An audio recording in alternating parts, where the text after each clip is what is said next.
Good morning. I'm Helen Barker and I chair the NMEU's Regulatory and Quality Working Group. It is easy to say.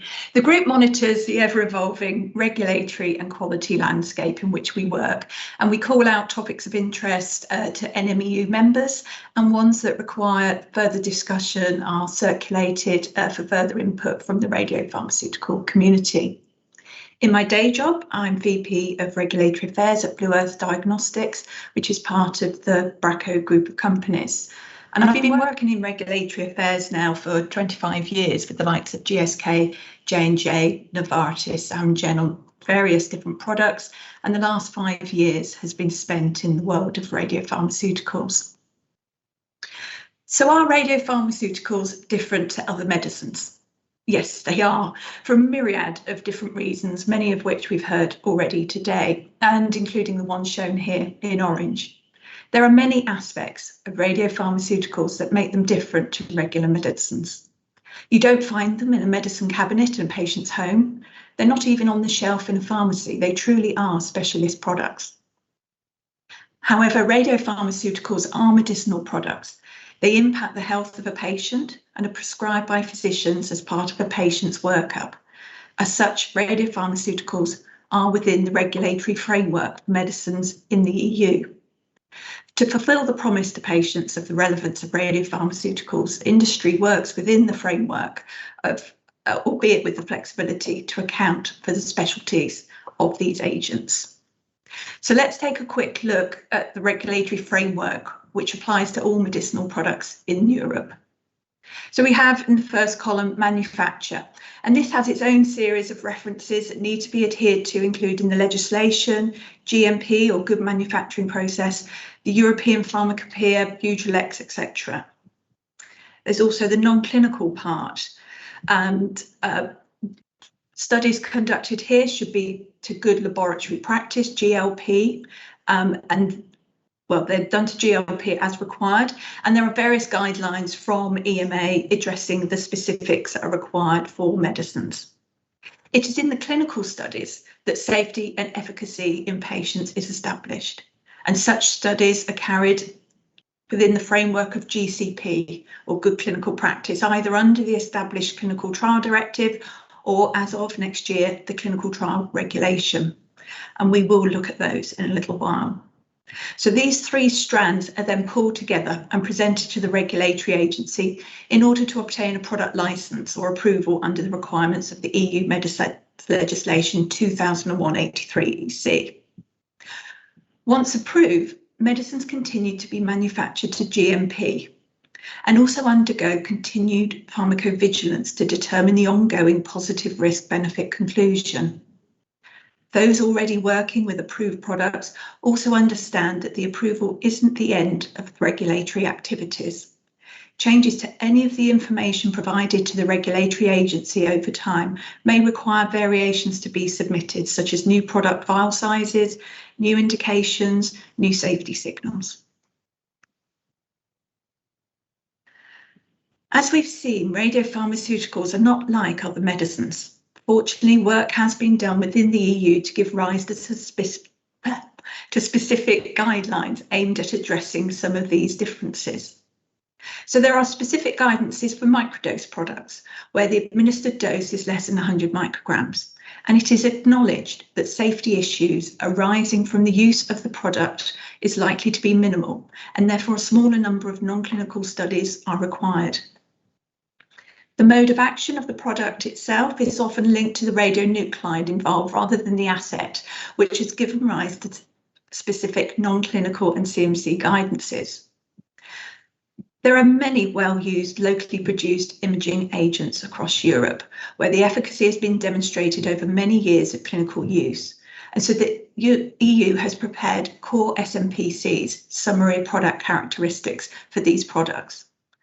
For novel products, there's also a core summary of product characteristics for radiopharmaceuticals, with the intention of ensuring consistency across member states with regards to the safety, the use and handling of these products.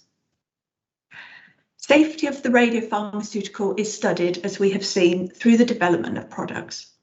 For radiopharmaceuticals, the safety is also controlled by regulatory agencies and radioprotection authorities, each of whom have their own specific requirements. As this slide shows, there are differences in the viewpoints of regulators and radioprotection agencies, and both require consideration when conducting clinical trials across Europe. The impact of the radioprotection policy concerns from a member state varies across Europe, with the German Radioprotection Agency, BfS, probably having the loudest voice. This can prove challenging when running global clinical studies, trying to manage differing perspectives from various stakeholders, as submission timings are not always in sync with the regulatory approvals. All parties have the interests of patient safety at heart, and it's often the case dialogue helps with resolving issues, and although there are pathways for applicants to achieve dialogue with regulatory agencies, such pathways are not as clear with national radioprotection agencies. Dialogue between the regulatory agencies and the radioprotection authorities is also required as a matter of urgency with the forthcoming implementation of the clinical trial regulation next year. So radiopharmaceuticals, as we've heard a lot today, they are emerging as a relevant clinical therapeutic option in cancer care. This graphic from SNMI indicates the expected global market increase in both radiotherapeutics and radiodiagnostic. And the list on the left is of 22 radiotherapeutics on the market or under development. And this list continues to grow. I appreciate it's essentially unreadable, but it's to give a sense of the volume of activity in this area. And those of you already working here will be well aware of the announcements of new assets undergoing development coming through every week or month. So radiotheranostics in particular is a growth area. The idea that you can see what needs to be treated and then subsequently treat with the same binding motif is especially appealing to clinicians and drug developers. Radiotheranostics also raises regulatory issues with regards to development approaches, and some of these issues do depend on how the agents are being developed. So although an imaging agent is used first in the patient pathway, it may actually be the therapeutic asset that leads from a regulatory discussion perspective. And this can lead to challenges with the logistics scientific advice aspect. Similarly, if the imaging agent is being used only as a patient selection tool for the therapeutic, then how would the paediatric investigational plan or PIP requirements be managed should the therapy progress no further for some reason?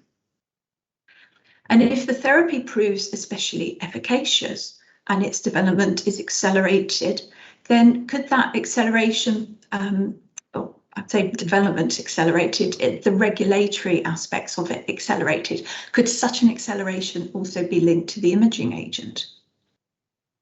And also, when one's doing these studies, you have to bear in mind that there are two investigational products being used in the same study, and therefore full IMP requirements for the imaging agent is required in addition to that of the therapy.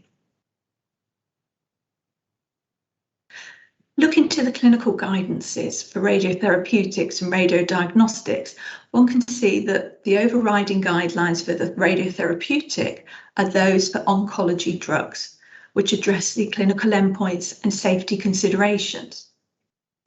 These should be read in conjunction with the general radiopharmaceutical guideline.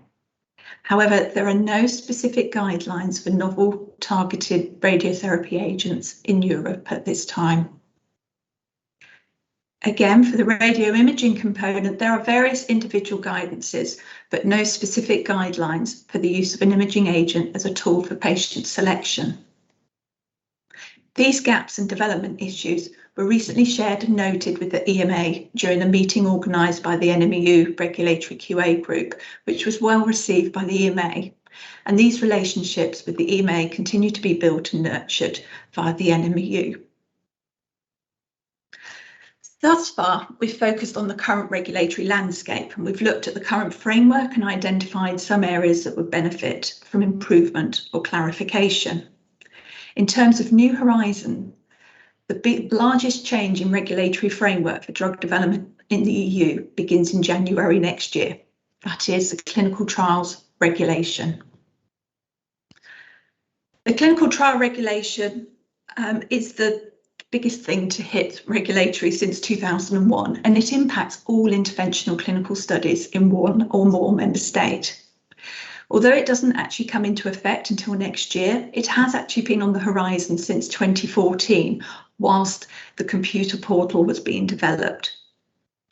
All stages of study conduct are impacted by this regulation: study design, study planning, study submission, study conduct, and closing down a study.